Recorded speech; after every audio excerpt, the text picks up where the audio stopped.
नमस्कार दोस्तों, आप सभी का स्वागत है हमारे YouTube चैनल BCS अकेडमी पर। और आज की इस वीडियो में हम नीट IIT से संबंधित टॉपिक लेकर आए हैं। इस वीडियो में हम चर्चा करेंगे विस्पंद बीट्स के बारे में। देखिए, इससे पहले हमने अध्यारोपण का सिद्धांत और उसमें हमने व्यतिकरण की घटना पढ़ ली थी। अप्रगामी तरंगों का निर्माण हमने देख लिया था। और आज की इस वीडियो में हम विस्पंद का निर्माण यहां पर देखने वाले हैं। बीट्स का निर्माण कैसे होता है ये समझने वाले हैं।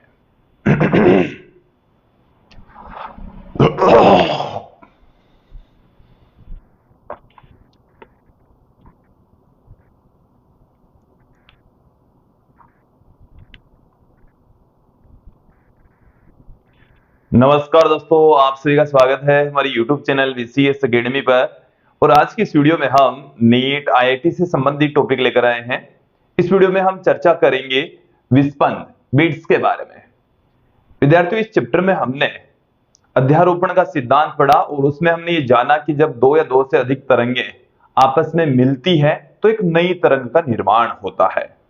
और उसमें हमने 4 घटनाएं आपको बताई। उनमें से 2 घटनाएं हम पहले ही पढ़ चुके हैं। उसमें से हम तरंगों का व्यतिकरण पढ़ चुके हैं, अप्रगामी तरंगों का निर्माण हम पढ़ चुके हैं। और आज की इस वीडियो में हम विस्पंद बीट्स वाली जो घटना है इसको हम यहां पर समझने वाले हैं, पढ़ने वाले हैं। विद्यार्थियों, यदि आप हमारे YouTube चैनल पर नए हैं तो चैनल को सब्सक्राइब कर लीजिए, साथ में बेल आइकन भी दबा दीजिए ताकि आपको आगे की वीडियोस के नोटिफिकेशन मिलते रहे। अब मैं इस वीडियो को स्टार्ट करता हूं। सबसे पहले हम बात करेंगे विस्पंद बीट्स होता क्या है। देखिए, यहां पर क्या होगा, 2 तरंगे हम लेकर चलेंगे और जब दोनों तरंगों का आयाम समान हो, एक ही दिशा में संचरित हो रही हो, उनकी आवर्ती लगभग समान हो, तो एक नई तरंग का निर्माण होता है।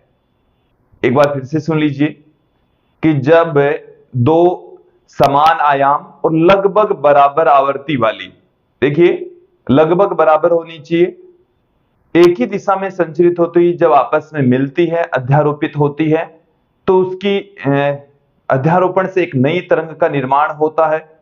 और वो जो नई तरंग बनती है उसी को ही हम कह रहे हैं विस्पंद। उसी को ही क्या कहा जाएगा, विस्पंद कहा जाएगा, बीट्स कहा जाएगा। क्लियर? इसे समझाने के लिए मैंने ऑलरेडी एक डायग्राम आपके सामने रखा है कि ये हमारे पास में एक तरंग है जो कि इस डायरेक्शन में संचरित हो रही है। ये हमारे पास में एक दूसरी तरंग है, वो भी उसी डायरेक्शन में संचरित हो रही है। दोनों तरंगों का आयाम बराबर है। आयाम माध्य स्थिति से जो विस्थापन है वो सेम है। इसका और इसका जो आयाम है वो हम a लेकर चलेंगे। ठीक है, जैसे मैं यहां पर आपके सामने कंसीडर ही कर लूं कि हमारे पास में 2 तरंगे हैं। कितनी तरंगे हैं? 2 तरंगे।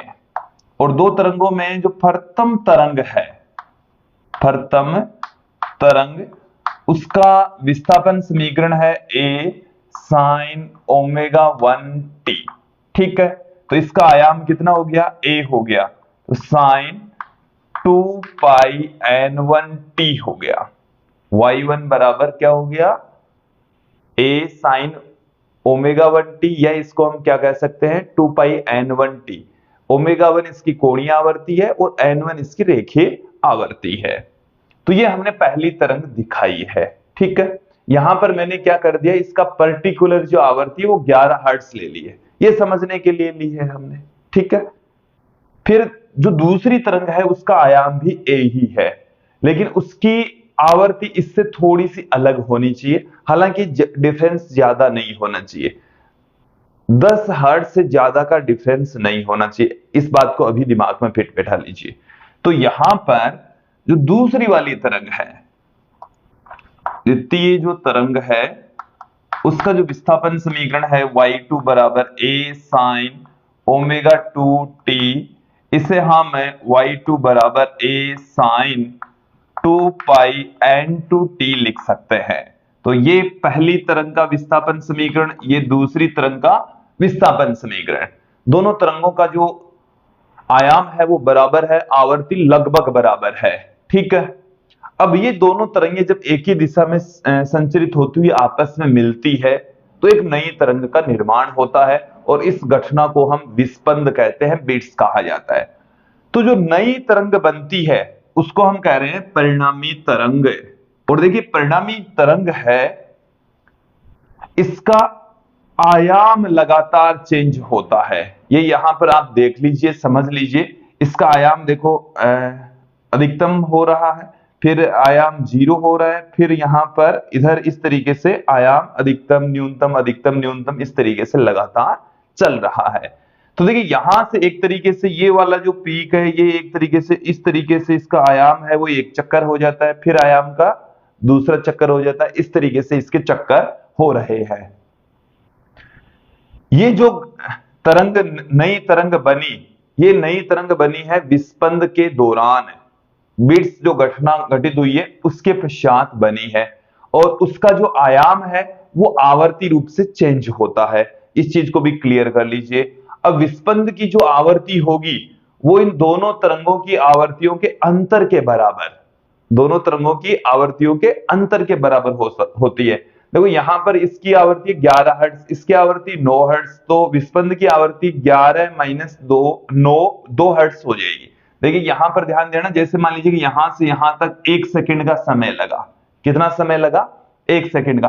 तो देखो यहां पर मैंने 11 चक्कर दिखा दिए इसके, 1 2 3 4 ऐसे करके कितने दिखाए हैं? 11। आप इनको काउंट कर सकते, देख सकते, समझ सकते हैं। ठीक है।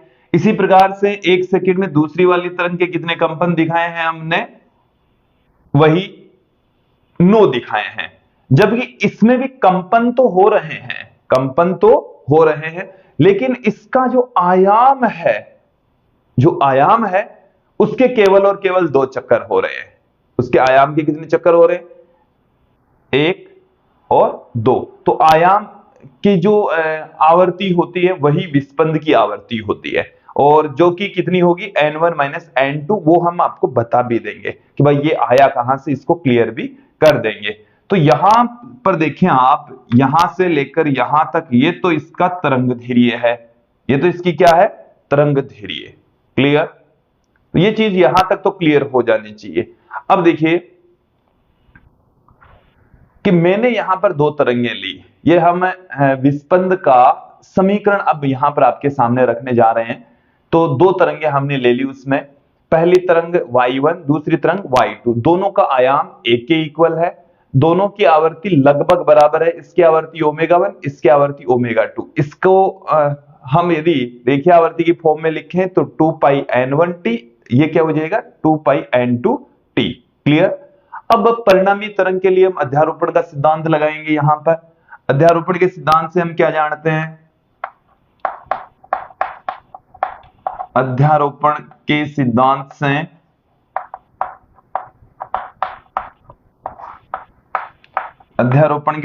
से y बराबर y1 प्लस y2, दोनों का आप सीधा जोड़ कर दीजिए क्योंकि दोनों एक ही दिशा में संचरित हो रही है। तो a sin 2πn1t plus a sin 2πn2t। अब देखिए साइन सी, ए तो यहां से कॉमन आ जाएगा, दोनों में एक के ए सेम है, कॉमन आ जाएगा। Sine C plus sine D का फॉर्मूला यहां पर हम अप्लाई कर देंगे। तो sine C plus sine D, तो sine C plus sine D का फॉर्मूला हो जाएगा 2 साइन सी माइनस डी बट्टा 2 into sine C plus D by 2। जो फॉर्मूला मैं अप्लाई कर रहा हूं वो मैं आपके सामने रख देता हूं, sine C plus sine D. तो यहां पर क्या हो जाएगा? 2 कोस सी माइनस डी बट्टे में 2 साइन सी प्लस डी बट्टे में 2। ये हमारे पास में इसका फॉर्मूला है जिसे हम अप्लाई कर रहे हैं। तो यहां पर सी की जो वैल्यू है वो ये है और डी की वैल्यू ये है। तो देखिए पहले क्या आ जाएगा? ए तो दोनों में से कॉमन आ ही जाएगा, ए तो दोनों में से कॉमन आ जाएगा।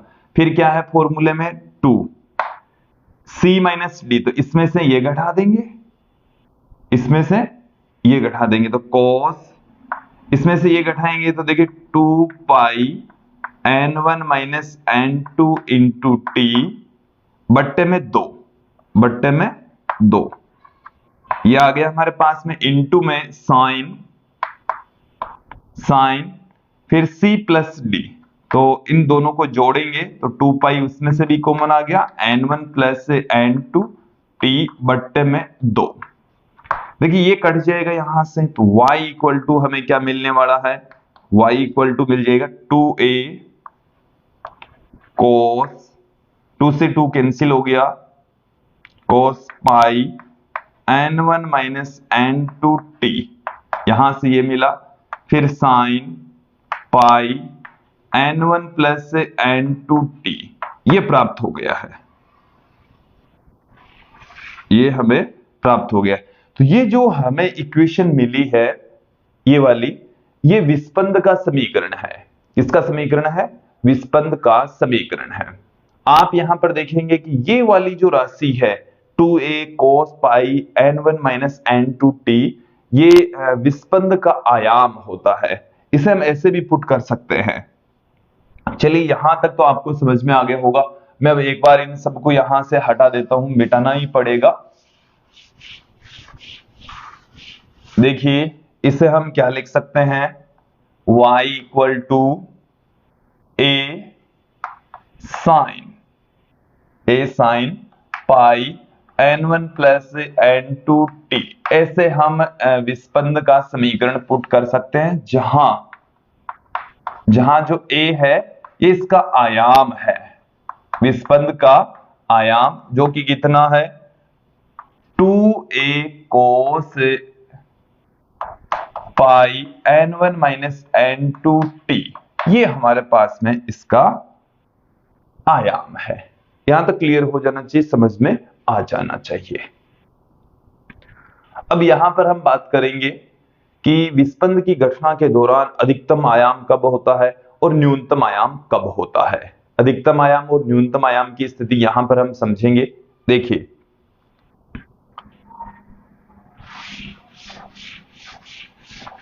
वैसे तो मैंने आपको क्लियर तो कर दिया है कि जो विस्पंद की आवृत्ति है वो n1 माइनस n2 होगी, लेकिन फिर भी यहां पर हम थोड़ा सा और समझ लेते हैं।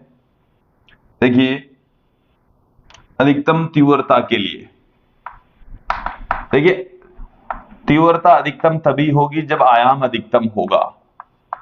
तो अधिकतम तीव्रता के लिए जो आयाम है वो क्या होना चाहिए, ए मैक्सिमम होना चाहिए। ए क्या होगा, मैक्सिमम। ए मैक्सिमम का मतलब क्या हुआ कि यहां वाली ये जो राशि है कोस वाला, क्योंकि 2a तो चेंज होने से रहा, लेकिन ये जो आयाम है वो समय के ऊपर डिपेंड कर रहा है, यहां पर टी का पद आ रहा है, तो इस वाली जो वैल्यू है इसका मान अधिकतम होना चाहिए। तो पाई n1 माइनस n2 t, ये जो वैल्यू है वो प्लस माइनस 1 के इक्वल होनी चाहिए। इसका मतलब ये हुआ है कि सॉरी एक बार cos पाई n1 माइनस n2 t, ये प्लस माइनस 1 के इक्वल होने चाहिए। और ये कब इक्वल होगी, जब आप क्या लेकर चलें, पाई n1 माइनस n2 t, इसका मान हो m पाई के बराबर।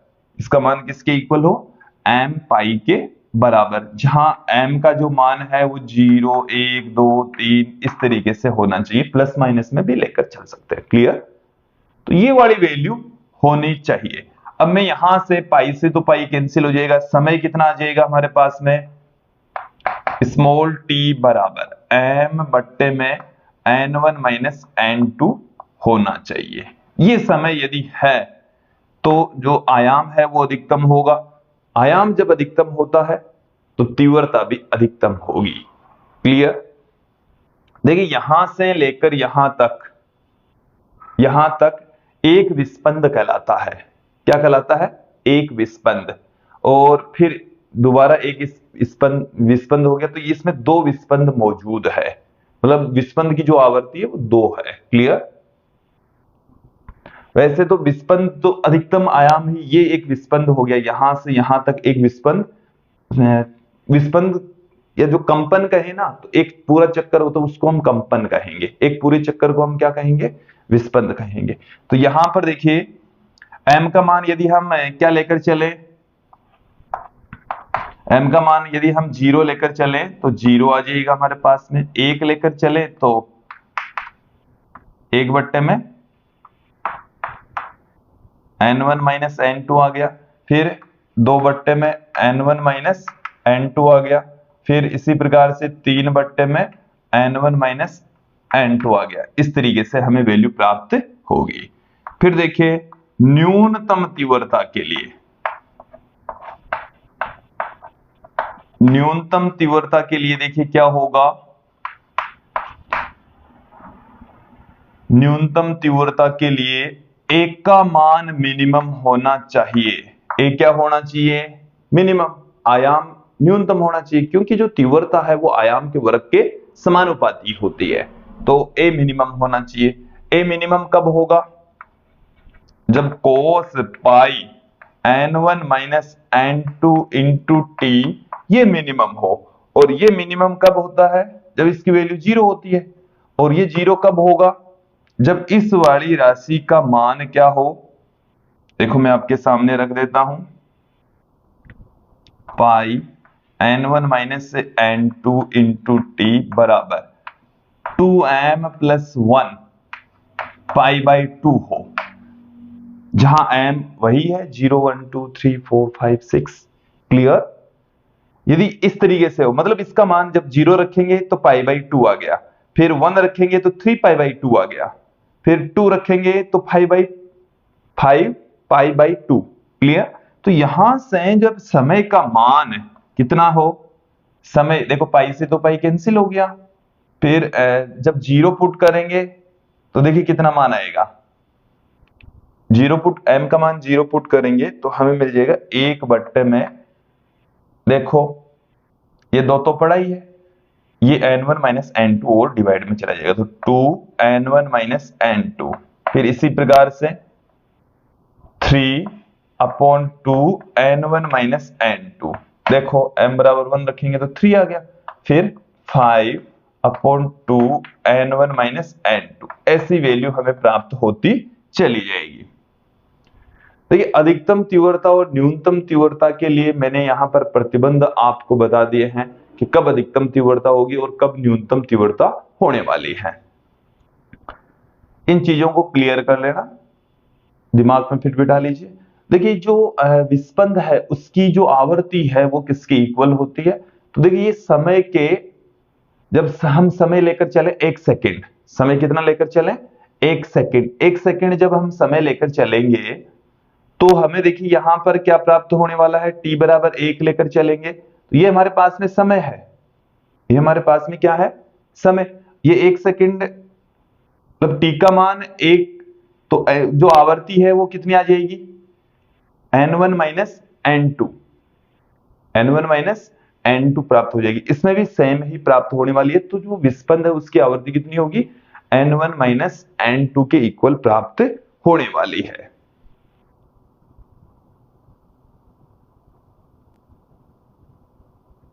यहां पर थोड़ी सी हम चर्चा करेंगे विस्पंद काल तथा विस्पंद आवर्ती के बारे में। सबसे पहले मैं बात कर लेता हूं यहां पर विस्पंद काल। विस्पंद काल का मतलब हो गया एक विस्पंद में लगा समय, एक विस्पंद में लगा जो समय होता है उसको हम विस्पंद काल कहते हैं, और ये 1/में में विस्पंद आवर्ती के बराबर होगा। विस्पंद की जो आवर्ती है उसके इक्वल होने वाला है। तो जो विस्पंद आवर्ती है वो भी क्या होती है उसको भी क्लियर करें। विस्पंद आवर्ती n1 माइनस n2 होती है, और ये जो विस्पंद आवर्ती है वो लगातार एक चढ़ाव और एक ध्वनि की तीव्रता में एक उतार और एक चढ़ाव होता, तो उसको हम देखो यहां से इस चीज को क्लियर करते हैं, इसी डायग्राम से ही हम इसको समझ लेते हैं कि ये हमारे पास में एक तरंग, ये 2 तरंग, इसकी आवृत्ति हमने कंसीडर की 11 हर्ट्ज, इसकी आवृत्ति हमने 9 हर्ट्ज कंसीडर की। ठीक है, इसका मतलब है कि 1 सेकंड में इसके 11 चक्कर होंगे तो इसके 1 सेकंड में 9 चक्कर होंगे। प्रति सेकंड चक्रों की संख्या, कंपनों की संख्या, यही तो होती है। क्लियर।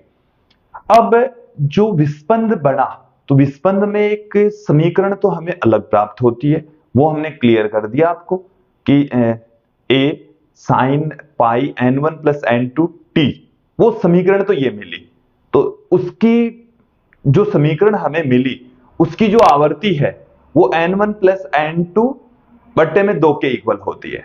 n1 प्लस n2 बट्टे में 2 के इक्वल, मतलब उसकी जो आवर्ती है उस समीकरण की आवर्ती है वो अलग है, समीकरण के हिसाब से जो आवर्ती है वो तो अलग है, लेकिन उसके जो आयाम की आवर्ती है वही विस्पंद की आवर्ती होती है। अब विस्पंद क्या होता है, ऐसे एक चढ़ाव एक ऐसे उतार एक चढ़ाव से मिलकर, एक ऐसे चढ़ाव और एक उतार, इन दोनों को मिलकर एक विस्पंद का निर्माण होता है। और इस तरीके से ये यहां पर एक चक्कर हो गया और ये यहां पर 2 चक्कर हो गए, तो इसकी आवर्ती कितनी होगी 2 हर्ट्ज। और वो आप कैसे ज्ञात करेंगे, n1 माइनस n2 से ज्ञात करेंगे। ठीक है, तो यहां से लेकर यहां तक जितना भी टाइम लगता है, यहां से लेकर यहां तक जितना भी समय लगेगा उस समय को हम विस्पंद काल कहेंगे। क्या कहा जाएगा, विस्पंद काल। ठीक है, उसको हम कैपिटल T से पुट करेंगे जो कि 1 में विस्पंद आवर्ती के बराबर होगा और विस्पंद आवर्ती n1 माइनस n2 के इक्वल होगी। ठीक है, फिर बात करते हैं विस्पंद आवर्ती। तो प्रति सेकंड कितने उतार चढ़ाव होते हैं, कि तीव्रता में जो ध्वनि तरंगे यहां पर हम लेकर चल रहे हैं उनकी ध्वनि तरंगों की तीव्रता में प्रति सेकंड जो उतार चढ़ाव होते हैं उसी को ही हम आवर्ती, विस्पंद आवर्ती कहते हैं। यहां पर तीव्रता में जो उतार चढ़ाव है ना वही विस्पंद की आवर्ती है। इस चीज को क्लियर कर लेना, क्योंकि यहां पर तो इसमें एक उतार और एक चढ़ाव तो यही हो गया, इस इक्वेशन की बात नहीं करें हम, इसकी तीव्रता में जो उतार चढ़ाव होता है प्रति सेकंड जितने उतार चढ़ाव होता है उसी को ही हम क्या कहते हैं, विस्पंद की आवर्ती कहते हैं, विस्पंद की आवर्ती कहलाती है। क्लियर, तो यहां तक क्लियर हो जाना चाहिए, स्पष्ट हो जाना चाहिए। अब मैं यहां पर कोई हमारे पास में जो सवृत्त है उनकी अज्ञात आवर्ती यहां पर हम ज्ञात करने वाले हैं। देखिए मैं आपको बता दूं कि विस्पंद का जो सवृत्त का जो टॉपिक है वो हमने लास्ट वीडियो में देख लिया था, अच्छे से वहां पर समझ लिया था कि हम ये जानते हैं कि जो सवृत्त द्विभुज होता है वो एक धात्विक यू आकार का एक उपकरण होता है और उसके दोनों छड़ों की दोनों जो सिरे होते हैं इस तरीके का होता है। थोड़ा सा मैं एक बार वापस रिमाइंड करवाता हूं, ऐसे छड़ होगा, ऐसे इसमें आधार होगा, दोनों भागों की जो आवर्ती है वो सेम होती, इसकी आवर्ती सेम होती, इनमें अनुप्रस्थ तरंगे उत्पन्न होती, इनमें अनुदैर्घ्य तरंगे उत्पन्न होती है, ये हम जानते हैं। लेकिन यदि इस के ऊपर हम मोम लगा दें, देखिए इनकी आवर्ती सेम है, इनकी आवर्ती क्या है, सेम है, लेकिन इसके ऊपर हम मोम लगा देंगे तो इसकी जो आवर्ती है वो कम हो जाएगी। मोम लगाने से आवर्ती क्या हो जाती है, कम हो जाती है। और यदि इसको हम घिस दें, इसको हम क्या कर दें, घिस दें, और यदि इसको घिस दिया जाता है तो इसकी आवर्ती बढ़ जाएगी, इसकी आवर्ती क्या हो जाएगी, इंक्रीज हो जाएगी। इस कॉन्सेप्ट को हम काम में लेते हुए जो अज्ञात आवर्ती है उसको हम ज्ञात करते हैं यहां पर।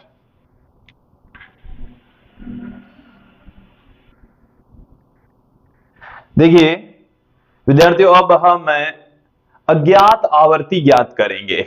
इसके लिए हम 2 सवृत्तर लेकर चलेंगे, उनमें से एक सवृत्तर की आवर्ती हमें पता होगी, दूसरे सवृत्तर की आवर्ती अज्ञात है, इसकी वैल्यू हमें फाइंड आउट करनी है। किस तरीके से करेंगे वो आप एक बार देख लीजिए, समझ लीजिए। हम यहां पर 2 सवृत्तर लेकर चल रहे हैं, ए और बी।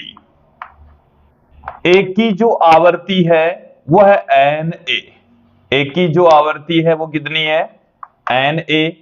बी की जो आवर्ती है वो है एन बी की जो आवर्ती है वो क्या है, एन बी। हम यहां पर ये कंसीडर कर लेते हैं कि एन ए है वो ज्ञात है, एन बी है वो अज्ञात है, एन बी का मान हमें ज्ञात करना है। अब इन दोनों सवृत्तर को एक साथ में जब कंपन करवाया जाता है तब यहां पर विस्पंद हमें प्राप्त होगा, और विस्पंद की आवर्ती एक साथ बजाने पर विस्पंद की आवर्ती है वो हमें प्राप्त होती है। और देखिए विस्पंद की आवर्ती की दो संभावनाएं हैं। हालांकि ये क्लियर है कि दोनों सवृत्तों की आवर्तियों के अंतर के बराबर विस्पंद की आवर्ती होगी। तो पहली जो पॉसिबिलिटी है कि एन ए जब बड़ा होगा तो N A minus N B, और विस्पंद की आवर्ती हम अक्स कंसीडर कर लेते हैं। हम कितने लेकर चल रहे हैं? अक्स। तो या तो ये और या क्या होगा, N B minus N A बराबर अक्स, दोनों में से एक होगा। ठीक है, N A minus N B बराबर अक्स या एन बी माइनस एन अक्स, एन ए बराबर अक्स। अब हम क्या करते हैं, जो बी वाला सवृत्त है, ए की हमें ज्ञात है, बी की अज्ञात है, और अज्ञात वाली ही हमें यहां पर फाइंड आउट करनी है। तो देखिए इसके लिए हम क्या करेंगे, जो बी है इसके एक भुजा के ऊपर मोम लगा देते हैं या उसको घिस देते हैं। तो देखिए यहां मैं क्लियर कर देता हूं कि सवृत्त की भुजा पर मोम लगाने के ऊपर तो क्या हो जाता है, आवर्ती घट जाती है।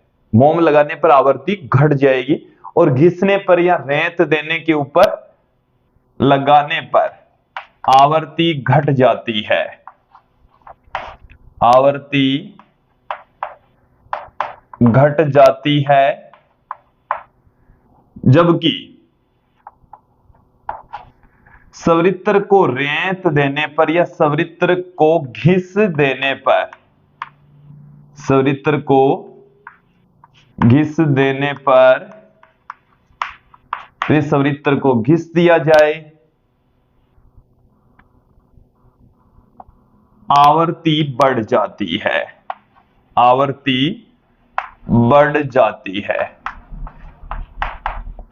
इस चीज का आप एकदम इस लाइन में जो स्टेटमेंट है इसका एकदम ध्यान रखेंगे, अच्छे से दिमाग में फिट बैठा कर रखेंगे। अब मैं यहां पर क्या करता हूं कि बी के ऊपर मोम लगा देता हूं। बी के ऊपर क्या लगा देते हैं? मोम। बी के ऊपर मोम लगा देंगे तो आवर्ती उसकी घट जाएगी। ये मैं एक कंडीशन लेकर चल रहा हूं, बी पर मोम लगाने पर, मोम लगाने के बाद आवर्ती, मोम लगाने के बाद में जो आवर्ती है उसको मैं लिख रहा हूं एन बी डैश से, एन बी डैश से मैं पुट कर रहा हूं। और देखिए ये जो एन बी डैश है ये एन बी से छोटा है। ये भी चीज क्लियर हो जानी चाहिए। मोम लगाने पर इसकी वैल्यू क्या हो जाती है? कम हो जाती है। पहले एन बी थी, अब क्या रह गई? एन बी डैश, जो कि एन बी से छोटी है। क्लियर? तो इस स्थिति में उनको फिर से हम एक साथ बजाएं तो नई जो आवर्ती है, इस स्थिति में विस्पंद की आवर्ती, इस स्थिति में विस्पंद आवर्ती वो हम लेकर चल रहे। देखो N A minus N B dash बराबर अक्ष डैश। नई जो विस्पंद की आवर्ती है वो है अक्ष डैश, जो कि N A minus N B dash बराबर अक्ष डैश के इक्वल है। अब या क्या हो सकती है? N B dash minus N A बराबर अक्ष डैश। देखो कुल मिलाकर यह है कि जो विस्पंद की आवर्ती है वो दोनों सवृत्तों की आवर्तियों के अंतर के बराबर होती है। अब दोनों में से बड़ी है, उसमें से छोटी वाली घटनी है, क्योंकि आवर्ती का मान तो नेगेटिव होने से रहा। अब बड़ा कौन सा, छोटा कौन सा है, इसको हम यहां पर अब तय करने वाले हैं। अब वो तय कैसे होगा कि अक्स का मान है, छोटा है, बड़ा है, क्या है, उस चीज को हम क्लियर यहां पर कर लेते हैं। हमारे पास में चार स्थितियां हैं। पहली जो स्थिति है वो क्या है कि अक्ष डैश है वो बड़ा है अक्ष से। पहली स्थिति के अंदर हम क्या लेकर चल रहे हैं? अक्ष डैश है वो बड़ा है अक्ष से। दूसरी स्थिति क्या है, अक्ष डेश है वो छोटा है अक्ष से। तीसरी जो स्थिति है वो है कि अक्ष डेश बराबर है 0 के। चौथी जो स्थिति है वो है अक्ष डेश बराबर है अक्ष के। 4 स्थितियां हैं और ये चारों स्थितियां कब कब प्राप्त होगी, और यदि ऐसी स्थितियां है तब इनमें से, इसमें से दोनों में से कौन सा रिलेशन होगा, ये हम देखना चाह रहे हैं भाई। अभी तो यही लेकर चल रहे हैं कि Na माइनस एन बी बराबर अक्स या N B minus N A बराबर अक्स, तो इनमें से कौन सा होगा वो देख लेते हैं।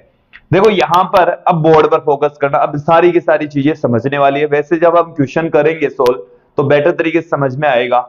यहां पर अक्ष डेश बड़ा है, अक्ष डेश बड़ा है, अक्ष डेश बड़ा है, इसका मतलब है कि उनकी आवर्तियों का जो गैप है वो बढ़ गया।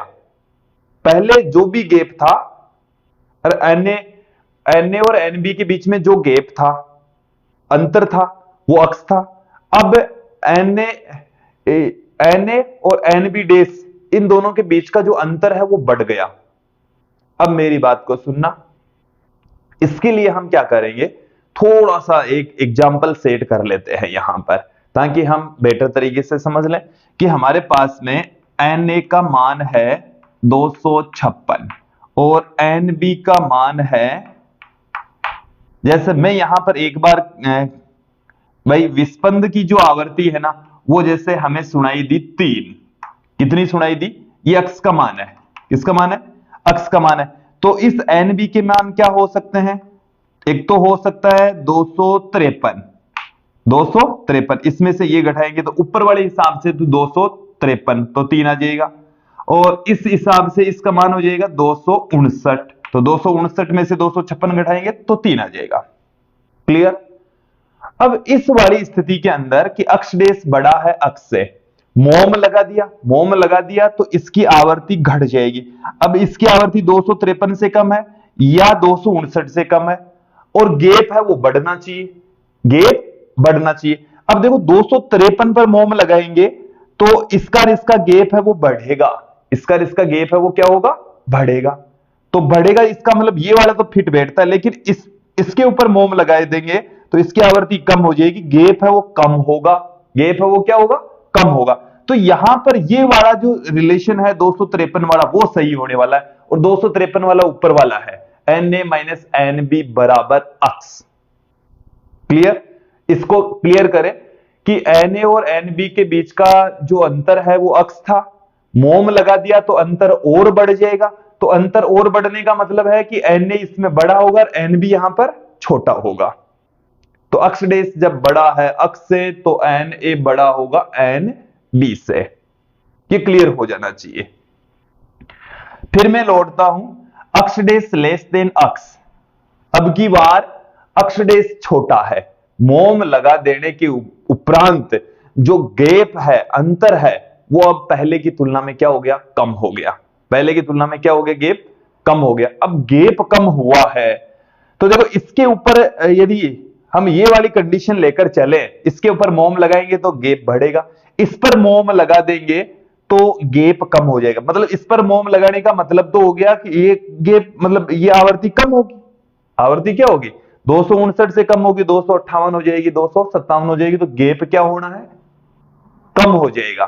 तो जब अक्ष डेश छोटा है अक्ष बड़ा है तब एन, ये वाला रिलेशन लागू होगा, और ये वाला रिलेशन लागू होगा, इसका मतलब एन बी बड़ा है और एन ए छोटा है, N B minus N A बराबर होगा अक्ष के, N B minus N A बराबर होगा अक्ष के। तो यहां से आप निकाल सकते हैं कि भाई इसकी आवर्ती 259 होगी। ठीक है, क्लियर हो जाना चाहिए। फिर इसी प्रकार से अक्ष डेश बराबर 0, अक्ष डेश बराबर 0, इसका मतलब हो गया कि देखो इसका मतलब क्या हुआ है कि एन ए और एन बी डेश की जो आवर्ती है वो सेम। अब यहां पर इसके ऊपर मोम लगाएं तो इसकी आवर्ती तो कम ही होगी, कभी इन दोनों का अंतर 0 नहीं हो सकता, लेकिन इसके ऊपर मोम लगाएं तो इसका मान कितना हो जाए, मोम लगाने के बाद में 256 हो जाए, मोम लगाने के बाद में इसकी आवर्ती घटेगी 256 हो जाए, तो पॉसिबिलिटी है। तो N B minus N A बराबर अक्स, ये वाला रिलेशन यहां पर लागू होने वाला है। ठीक है, फिर अक्ष डेश बराबर है अक्ष के, मतलब गैप मोम लगाने के बाद में भी उतना ही है। तो इसके ऊपर मोम लगाएंगे तो गैप तो क्या होगा, बढ़ेगा। बट इसके ऊपर मोम लगा दे तो 259 से कम होता होता 256 से कम होता होता 253 हो जाए। यही क्या हो जाए, मोम लगाने के बाद में 253 हो जाए। तो नीचे वाली स्थिति अब भी लागू हो रही है, तो N B minus N A बराबर अक्स, ये वाला रिलेशन लागू होगा। तो देखो यहां पर इस पहली स्थिति के अंदर तो ऊपर वाला रिलेशन आया, बाकी की तीनों ही स्थितियों के अंदर क्या आ रहा है, नीचे वाली स्थिति आ रही है। तो देखो आवर्ती जब क्या हो जाती है, मोम लगाने वाली स्थिति में है। आवर्ती जब विस्पंद की जो आवर्ती है वो यदि बढ़ जाती है, विस्पंद की आवर्ती बढ़ जाती है, तो उस स्थिति में तो N A minus N B बराबर अक्स होगा।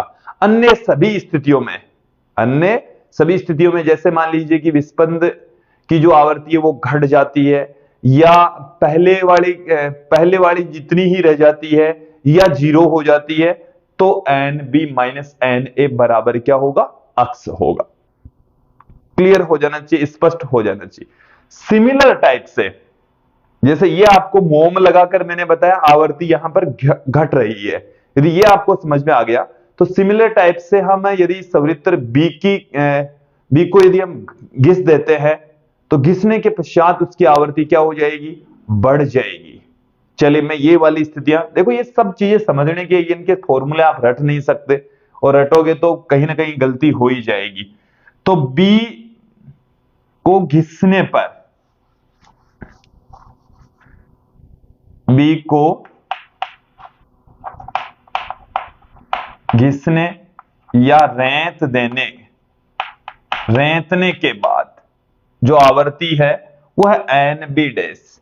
देखो घिसने पर आवर्ती बढ़ जाती है, घिसने पर आवर्ती क्या हो जाती है, तो यहां पर एन बी डैश तो क्या है, बड़ा, और एन बी क्या है, छोटा। एन बी डैश तो बड़ा, और इस स्थिति में जो आवर्ती है फॉर्मूले अब भी वही है, N B minus N B dash बराबर अक्ष डैश, या N B dash minus N A बराबर अक्ष डैश। ठीक है, यही एग्जाम्पल हम वही लेकर चल रहे हैं। एन बी का मान क्या हो सकता है, 256 लेकर चल रहे हैं, और पहले इनकी जो आवर्ती थी अक्स बराबर ये थी जैसे 3, कितनी थी, 3। अब देखें यही चारों स्थितियां कि अक्ष डेश बढ़ गया है, अब की बार क्या हो गया है, अक्ष डेश जब बड़ा हो अक्ष से, हमारे को यह पता है कि घिस देने के पश्चात आवर्ती बढ़ जाती है, आवर्ती बढ़ जाती है। तो अब देखो इसमें क्या है, यदि विस्पंद की आवर्ती 3 है तो ये इसका जो मान है वो एक तो 253 पॉसिबल है, और एक 200, मतलब इससे 3 ज्यादा या 3 कम, तो 259 पॉसिबल है। ये दोनों मान पॉसिबल है, या तो ये हो सकता है या ये हो सकता है। अब यहां पर हम क्लियर कर लेते हैं कौन सा मान होगा। अक्ष डेश ग्रेटर देन अक्ष, इसका मतलब है कि अक्ष डेश बड़ा है, अक्ष यहां पर छोटा है। अक्ष डेश बड़ा होने का मतलब है कि आप घिस दिए तो आवर्ती बढ़नी चाहिए, विस्पंद की आवर्ती बढ़नी चाहिए। अब देखो मेरी बात को सुनो, आप इसको घिसेंगे तो इसका मान 253 से अधिक होगा। 253 से क्या होगा, 254 हो जाएगा, 255 हो जाएगा। तो 254 या 55 होगा तो विस्पंद की आवर्ती है वो 3 से तो कम ही होगी, 3 से क्या होगी, अक्ष डेश का मान है वो तो छोटा होगा। तो ऐसा ये वाली स्थिति तो नहीं हो सकती, ये पॉसिबल है क्योंकि अक्ष डेश ग्रेटर देन अक्ष है, पहली स्थिति लेकर चल रही है ना, अक्ष डेश ग्रेटर देन अक्ष। तो इसको घिस देंगे तो ये 259 से 260 261 ऐसे हो जाएगा, तो विस्पंद की आवर्ती बढ़ जाएगी। ये नीचे वाली कंडीशन होगी, N B minus N A बराबर अक्स। क्लियर। इसी के साथ में अक्ष डेश का मान छोटा हो तो अक्ष डेश का मान मतलब नई जो आवर्ती है घिसने के बाद में, तो वो यदि कम होगी, वो कम कब होगी, जब इसको हम घिसे 253 वाले को घिसेंगे तो जो डिफरेंस है वो फिर से क्या हो जाएगा, कम हो जाएगा। इसके बाद में अक्ष डेश ग्रेटर देन अक्ष डेश इक्वल टू 0। अक्ष डेश 0 के इक्वल कब होगा, जब ऊपर वाली स्थिति लेकर चलेंगे, क्योंकि आवर्ती बढ़ेगी 256 के बराबर हो जाएगी, तो अक्ष डेश कितना हो जाएगा, 0 हो जाएगा। अक्ष डेश इक्वल टू अक्ष, ये भी इस वाली स्थिति में, तो अब हमने घिसने पर और मोम लगाने पर ठीक अपोजिट है। तो ये समझने वाला टॉपिक है, और जब हम इसमें से कुछ क्वेश्चंस यहां पर सोल्व करेंगे, देखेंगे, तो हमें बेटर तरीके से समझ में आ जाएगा। एक एक करके कुछ क्वेश्चंस मैं आपके सामने रख देता हूं। एक बार इन सबको यहां से हटाकर कुछ क्वेश्चंस हम ले लेते हैं, फिर उनको समझेंगे।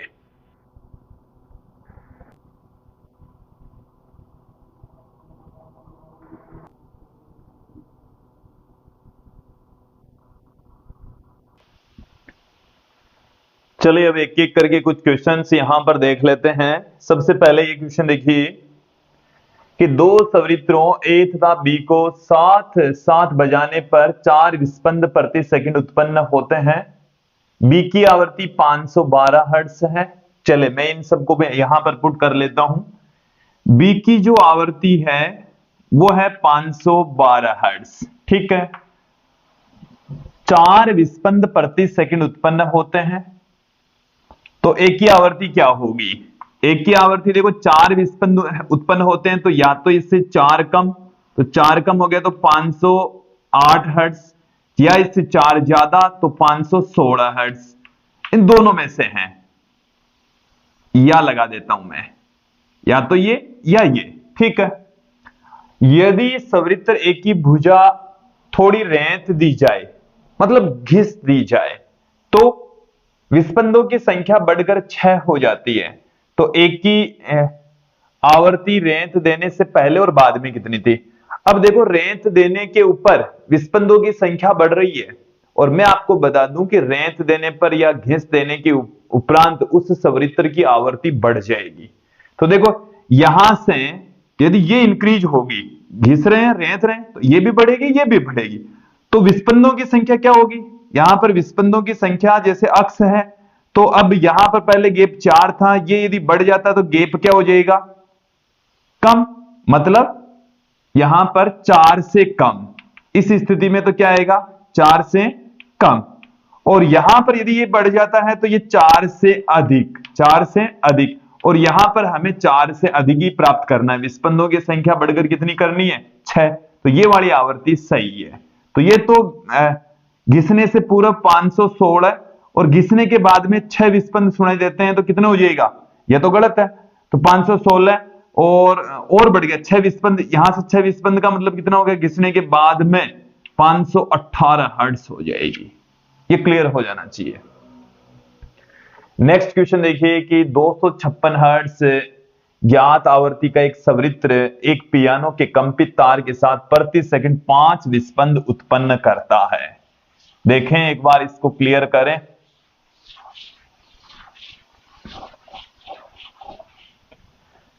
कि हमारे पास में 256 हर्ट्ज ज्ञात आवृत्ति का एक सवृत्र है। सवृत्र की आवृत्ति कितनी है?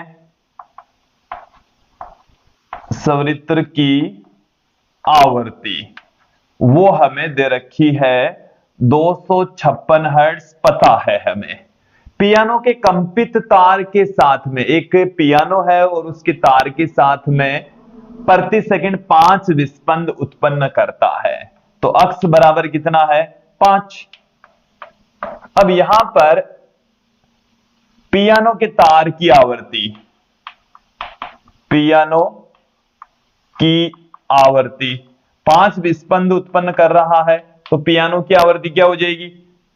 या तो इससे 5 कम, तो 251 हर्ट्ज, या इससे 5 ज्यादा, तो 261 हर्ट्ज। ये दोनों ही पॉसिबिलिटी है। कि जब पियानो के तार में थोड़ा तनाव बढ़ा दिया जाए, पियानो के तार में क्या कर दें? तनाव बढ़ा दें। तो पियानो के तार का तनाव बढ़ा दिया जाए, तो देखिए हम ये जानते हैं V बराबर होता है √ में T/m, और n बराबर होता है V बट्टे में लैम्डा। तो यहां से 1 बट्टे में लैम्डा √ में T/m। तो यहां आप देखें कि जो आवृत्ति है वो तनाव के वर्गमूल के समानुपाती होती है। तनाव जब इंक्रीज हो जाता है तो तार की आवृत्ति भी क्या हो जाएगी? इंक्रीज हो जाएगी, बढ़ जाएगी। तनाव इंक्रीज करोगे तो आवर्ती भी, उसकी आवर्ती क्या हो जाएगी, इंक्रीज हो जाएगी। मतलब यह है कि 251 हर्ट्ज से ये ज्यादा हो जाएगी या 261 हर्ट्ज से ये ज्यादा हो जाएगी। तो पहले जो भी विस्पंद सुनाई दे रहे थे, अब विस्पंद की आवर्ती घटकर 2 रह गई। अब देखो यदि ये तनाव बढ़ा तो आवर्ती बढ़ी, ये बढ़ जाता है तो विस्पंद की संख्या पहले 5 थी तो और ज्यादा होनी चाहिए। अब ये क्या कर रहा है, विस्पंद की आवर्ती तो घट रही है, तो इसका मतलब 251 वाला सही है, क्योंकि ये इसको जब हम टाइट करेंगे तो इसकी आवर्ती इंक्रीज हो जाएगी। इसमें तनाव बढ़ाएंगे तो इसकी आवर्ती इंक्रीज हो जाएगी, जबकि विस्पंद की आवर्ती क्या हो जाएगी, घट जाएगी। इन दोनों का जो अंतर है वो क्या हो जाएगा, कम हो जाएगा। तो 251 में कुछ जुड़ेगा तो विस्पंद की आवर्ती क्या हो जाएगी, कम हो जाएगी।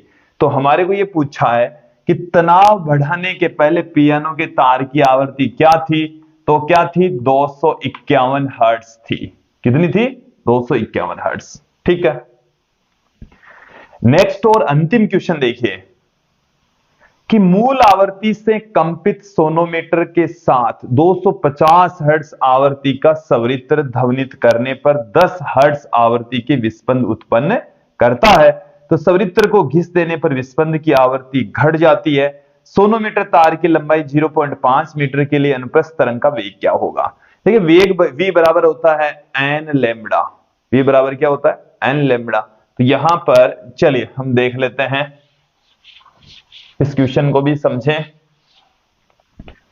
कि हमारे पास में एक सोनोमीटर का तार है।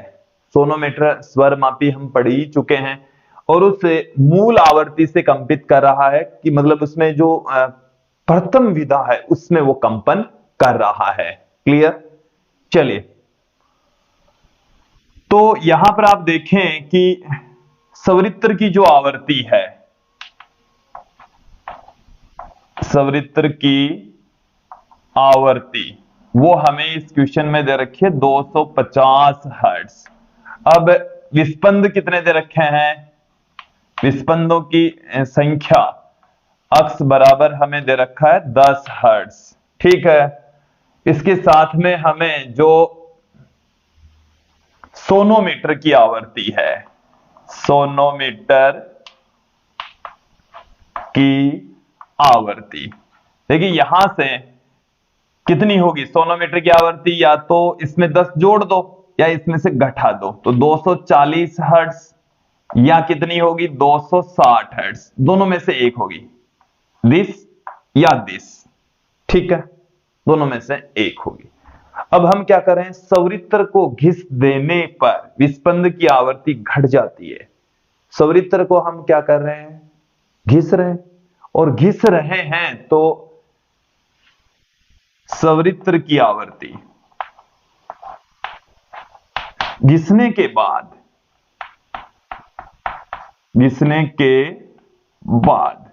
सवरित्र की आवर्ती, घिसने के बाद में जो सवरित्र की आवर्ती है वो 250 हर्ट्ज से क्या हो जाएगी, कुछ जुड़ जाएगी, इसमें कुछ ना कुछ क्या हो जाएगी, इसमें ऐड हो जाएगी, इंक्रीज हो जाएगी। अब ये तो इंक्रीज हो रही है, आगे क्या कह रहा है, तो सवरित्र को घिस देने पर विस्पंद की आवर्ती घट जाती है। विस्पंद की आवर्ती क्या हो जाती है, घट जाती है। अब देखो विस्पंद की जो आवर्ती है वो क्या हो जाएगी, घट जाएगी।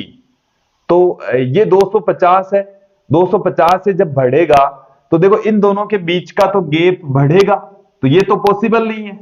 अरे विस्पंद की आवर्ती तो क्या होनी है, अरे इन दोनों के बीच में जो गैप है अभी 10 है और ए इसमें जुड़ जाएगा तो गैप और ज्यादा हो जाएगा, जबकि यहां पर गैप क्या हो रहा है, विस्पंद उत्पन्न करता है और यहां पर विस्पंद की आवर्ती घट जाती है। तो आवर्ती तो तब घटेगी जब यहां से 260 है और 250 में कुछ और जुड़ेगा, जैसे 252 हो गया, तो विस्पंद की आवर्ती क्या रह जाएगी, फिर 8 रह जाएगी। ठीक है, तो यहां जो सोनोमीटर है उसकी आवर्ती रहेगी 260 हर्ट्ज। सोनोमीटर की जो आवर्ती है वो कितनी रहेगी, मीटर की आवर्ती रहेगी 260 हर्ट्ज। सोनोमीटर में तरंग का वेग क्या रहेगा, तरंग का वेग v बराबर होता है n लैम्बडा। V बराबर क्या होता है n lambda. n lambda, n हमें पता है 260, लैम्बडा यहां पर कितना हो जाएगा, ये तार ऐसे है और मूल स्थिति के अंदर जब ये कंपन करता है तो ऐसे कंपन करता है, तो यहां से लेकर यहां तक ये है लैम्बडा बाई 2 जो कि L के बराबर है। तो लैम्बडा बराबर क्या आ गया, 2L आ गया। लैम्बडा बराबर क्या आ गया, 2L। तो 2L यहां पर हम पुट कर देंगे तो 260 गुणा में 2 गुणा L का मान है 0.5, तो 260 मीटर प्रति सेकंड प्राप्त हो जाएगा। क्लियर। तो विद्यार्थी ये थे कुछ क्वेश्चंस जो कि विस्पंद पर आधारित थे और मुझे उम्मीद है आपको ये जो क्वेश्चंस है वो अच्छे से समझ में आ गए होंगे। नेक्स्ट वीडियो में हम फिर मिलेंगे। नेक्स्ट वीडियो है वो काफी इंटरेस्टिंग वीडियो होने वाला है, डोपलर प्रभाव पर आधारित होने वाला है।